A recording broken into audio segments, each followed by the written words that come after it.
बिस्मिल्लाहिर्रहमानिर्रहीम अस्सलाम वालेकुम। कंडीशनल सेंटेंस के इस लेक्चर में आज मैं आपको टाइप ज़ीरो के बाद टाइप वन सिखाऊंगा। टाइप ज़ीरो और टाइप वन तकरीबन दोनों मिलते जुलते हैं।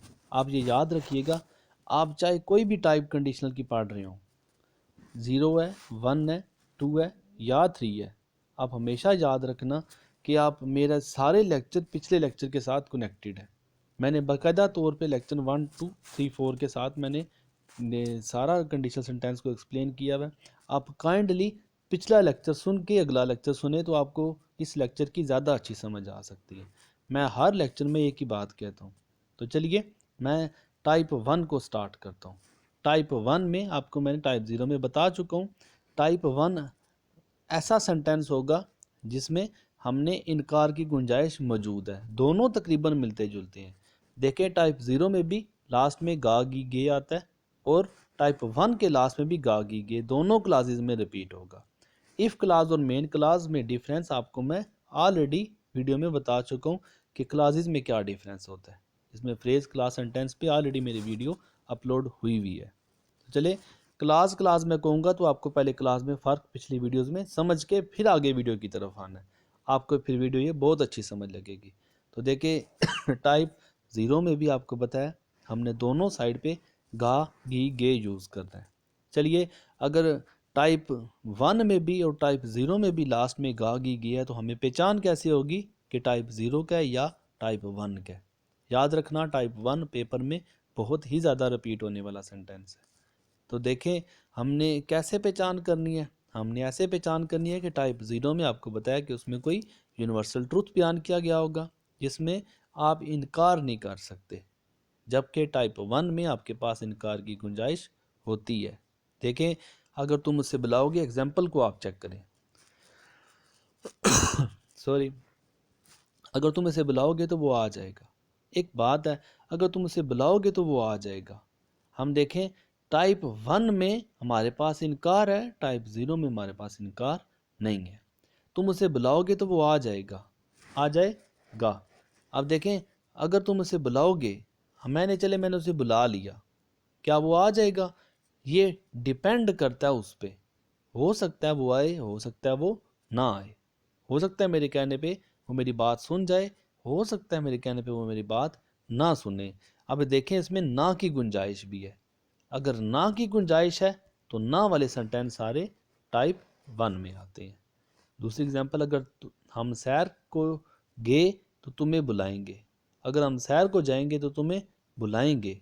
अगर आप देखें हम सैर को जाएंगे तो हो सकता है याद ना रहे, आपको ना बुला सके, इसमें आप इनकार कर सकते हैं।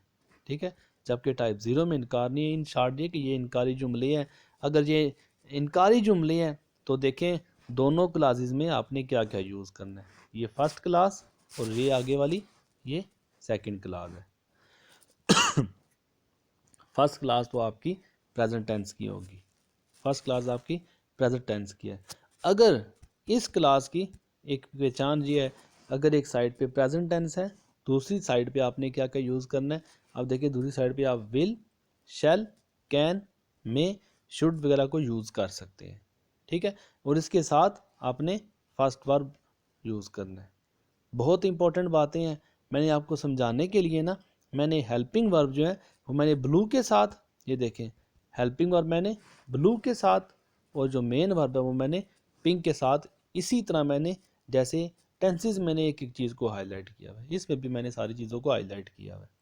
देखें आप याद रखें, इस बात को आप समझें, आप कंडीशनल सेंटेंस की टाइप वन को समझ जाएंगे। किस बात को?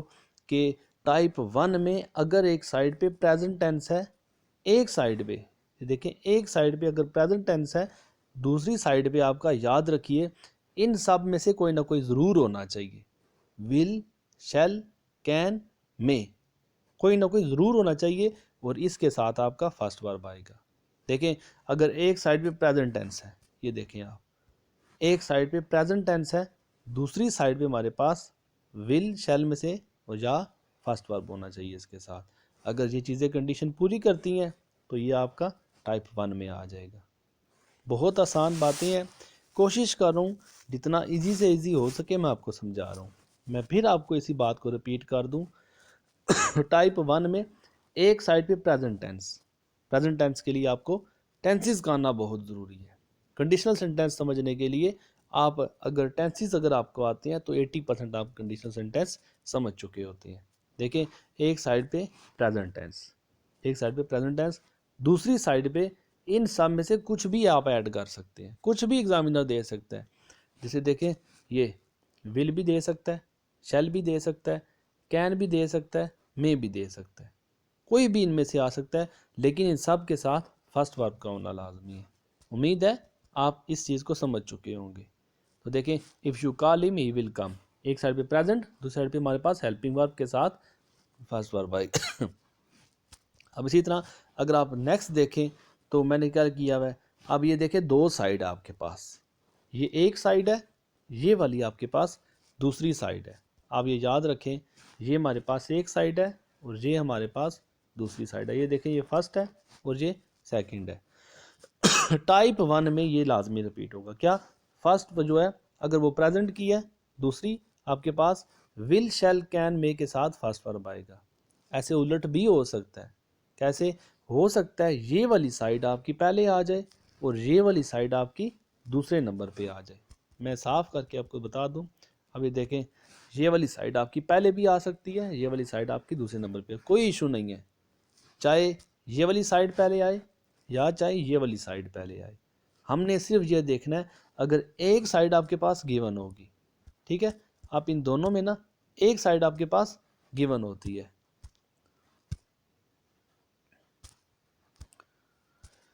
ये देखें, एक साइड आपके पास गिवन होती है, ये देखिए, वैसे मैंने एग्जांपल के लिए प्रैक्टिस के लिए आपको बताया है, इसको मैं सॉल्व करूंगा तो आपको बेहतर तौर पे समझ लग सकती है। ये देखें, एक साइड आपके पास अगर आ जाती है, मैं मिसाल देता हूँ, मैं इसको सबको मैं रेज कर देता हूँ। एक साइड आपके पास गिवन है, ये कौन सी साइड है? We shall call. आप कौन सी है? देखें, ये वाली है या ये वाली है? आपको पता है शैल आपका यहाँ पे रिपीट हुआ है और कॉल फर्स्ट वर्ब है, इसका मतलब है ये साइड हमारे पास आ चुकी है।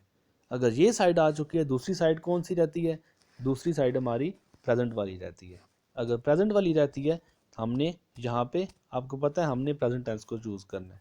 देखें, वी शैल कॉल, ये साइड हमारे पास गिवन है, हमने उसके बाद प्रेजेंट टेंस, आपको पता है, हमने इसमें फर्स्ट वर्ब का यूज़ करना होता है।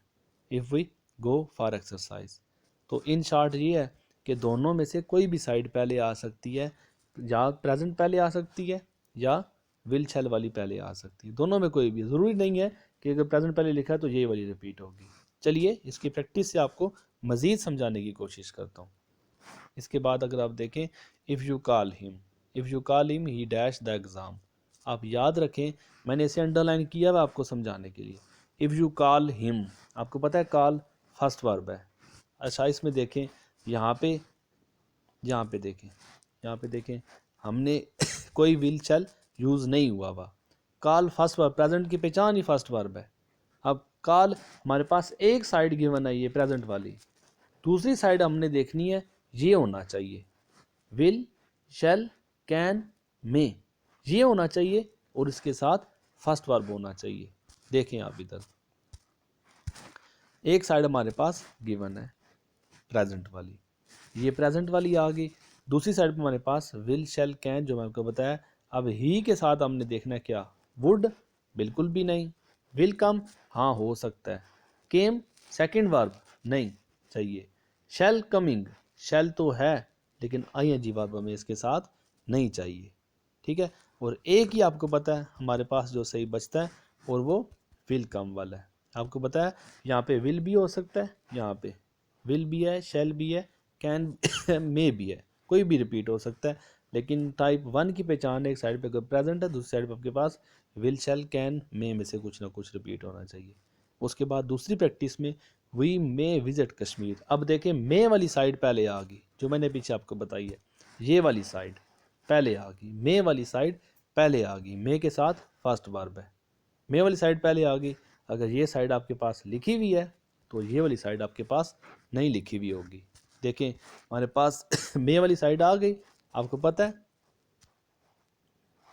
ये मे वाली साइड हमारे पास आ चुकी है। हमने क्या करना है? हमने उसके बाद यहाँ पे प्रेजेंट टेंस होना चाहिए। फर्स्ट वर्ब मैंने देखना है। Call first verb, called second verb, हमें नहीं चाहिए ये। वुड हैव कॉल्ड बिल्कुल नहीं चाहिए, हमने फर्स्ट वर्ब देखना है। विल कॉल, अब देखें विल कॉल मैं क्यों सिलेक्ट करूँ विल कॉल को। देखिए विल कॉल, विल कॉल हमारे पास ऑलरेडी ये साइड है मे विजिट वाली, ये साइड ऑलरेडी हमारे पास मौजूद है, हम इसको बिल्कुल नहीं छेड़ेंगे। हम क्या करेंगे, हमें जस्ट प्रेजेंट टेंस की ज़रूरत है, यहाँ पे हमने प्रेजेंट टेंस को रूट कर दें, यहाँ पे हमने प्रेजेंट टेंस को पुट करना है। देखें मैं विल कॉल क्यों नहीं ऐड कर रहा, क्यों नहीं ऐड कर रहा, क्योंकि विल वाली यहाँ पे देखें हमारे पास ये साइड ऑलरेडी मे वाली आ चुकी है। इन सब में मैंने आपको बताया कोई भी एक सेंटेंस में कोई भी एक वर्ड यूज़ होगा। अब ये मे वाली साइड, यहाँ पे मे वाली साइड ऑलरेडी गिवन है, हमें उस साइड में अब कुछ भी ऐड नहीं करना। हमने इस साइड पे जो साइड आपके पास गिवन है, हमने इसे दूसरी साइड को देखना है कि दूसरी साइड में हमारे पास क्या रहता है। दूसरी साइड में आपको पता है हमारे पास प्रेजेंट टेंस है, तो हमने प्रेजेंट टेंस में जो फर्स्ट वर्ब है हमने उसी को रिपीट करना है। उसके बाद second third example, unless he dash hard he will not pass. अब याद रखिए ज़रूरी नहीं है आपके पास हर सेंटेंस में इफ़ रिपीट होगा, कंडीशन है, कंडीशनल होते ही चाहिए कि शर्त बताई जाएगी आपको, शर्तिया जुमले बताई जाएंगे। अब ये शर्तिया जुमला है, unless he worked hard, unless he worked hard, चाहे जब तक, अनलेस जब तक वो मेहनत नहीं करता, अनलेस ऑलरेडी ना के मतलब में है, जब तक वो मेहनत नहीं करता ही विल नॉट पास। शर्त ये है कि वो मेहनत नहीं जब तक करता, फिर उसके बाद रिजल्ट क्या होगा, तो वो पास नहीं हो सकेगा।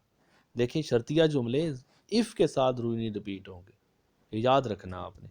चले इसको, unless he dash hard he will not pass, आपको पता है आप कौन सी साइड गिवन है, ये साइड आपके पास गिवन है, तो ये कौन सी साइड है, ये विल वाली साइड है, तो विल वाली साइड है। दूसरी साइड पे क्या था, अगर एक साइड पे विल वाली साइड आपके पास है, दूसरी साइड पे आपके पास प्रेजेंट टेंस होना चाहिए, फर्स्ट वर्ब वाला होना चाहिए।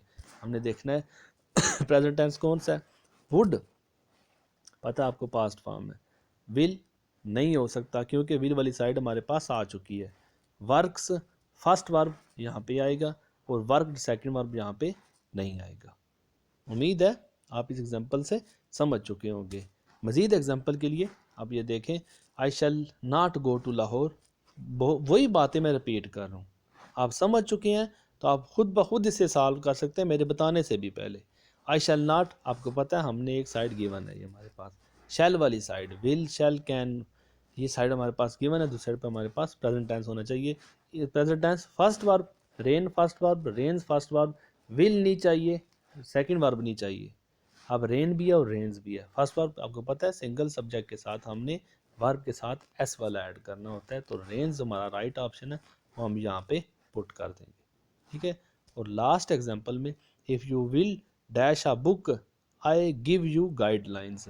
अच्छा आप देखें प्रेजेंट टेंस हमारे पास गिवन है, प्रेजेंट टेंस हमारे पास गिवन है। अब एक साइड पे प्रेजेंट टेंस अगर आ चुका है, दूसरी साइड हमारी विल शैल वाली देखनी है। देखें विल हमारे पास लिखा हुआ है, विल के साथ फर्स्ट वर्ब नहीं लिखा हुआ, हमने जस्ट वर्ब देखना है, उसके साथ कोई विल नहीं देखना, क्योंकि विल हमारे पास लिखा हुआ है यहाँ पे। देखिए राइट्स फर्स्ट वर्ब, ठीक है, राइट्स फर्स्ट वर्ब है, विल राइट हमने नहीं ऐड करना। क्यों नहीं ऐड करना, विल हमारे पास यहाँ पे ऊपर पहले ही लिखा हुआ है, दोबारा से विल नहीं ऐड करना। रोट सेकंड वर्ब नहीं ऐड करना, राइट फर्स्ट वर्ब है, तो दो दो हमारे पास फर्स्ट वर्ब है एक ये वाला भी और ये वाला भी। तो देखें हमने एस वाला वर्ब कब लगाते हैं, जब हमारे पास सब्जेक्ट जो है वो सिंगल वाला हो। यू जो है ये सब्जेक्ट सिंगल वाला नहीं है, ये हमने यू के साथ वो सब्जेक्ट लगाना है जो वो वर्ब लगाना है जो एस के बगैर है, तो राइट वाला राइट ऑप्शन हमने यहाँ पे ऐड कर देना है।